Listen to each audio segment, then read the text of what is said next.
Λοιπόν, πώς μπήκα στο πιο hot club του Παρισιού, το οποίο είναι full privé. Δεν μπορείς να μπεις έτσι απλά, για κάποιο λόγο. Έχει κάτι άθλιους πορτιέριδες, οι οποίοι δεν ξέρω κι εγώ που είναι μαύροι. Κατά κύριο λόγο μπορείς να προμηθευτείς εισιτήρια από το ίντερνετ, αλλά θα δώσω εγγυάται ότι θα μπεις και μέσα.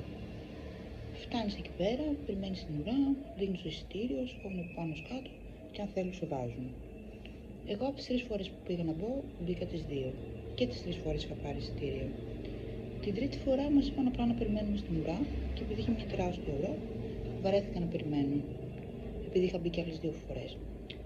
Το κλαμπ λέγεται Silencio, μπορείς να το ψάξεις στο Instagram, κάνει μια από τα μεγαλύτερα πάρτι στο Παρίσι, φιλοξενεί πάρα πολλούς στάρ, όλοι οι στάρ πάνω στο Παρίσι το επισκέπτονται.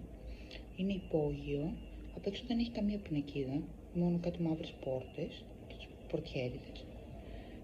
Μέσα βέβαια η ατμόσφαιρα είναι φοβερή, το έχει σχεδιάσει ο σκηνοθέτης ο David Lynch και είναι μια πραγματική εμπειρία που αξίζει να το δοκιμάσεις, είτε φας πόρτα είτε όχι. Πάντως, κατά 99% θα φας πόρτα. Αλλά αυτό δεν πρέπει να σε πτωεί, γιατί και εγώ την πρώτη φορά που πήγα ήμουν σίγουρη ότι θα φάω πόρτα. Αλλά οκ, ας δοκιμάσω, δεν έχω κάτι να χάσω, πέρα από τα 150 € που είχε το εισιτήριο, γιατί ήταν τότε παραμονές Χριστουγέννων και είχε ένα πολύ ιδιαίτερο πάρτι.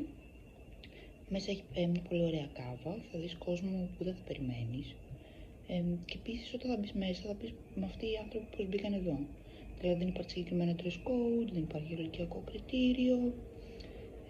Υπάρχει μια ειδική αίθουσα καπνιστών που μπορείς να καπνίζεις γιατί είναι κατεβαίνεις και είναι full υπόγειο. Και επίσης κάνουν και διάφορα show ανάλογα το πάρτι που θα πετύχεις. Πάντως νομίζω ότι αξίζει μια φορά να δοκιμάσεις αν έρθεις στο Παρίσι. Silencio Club.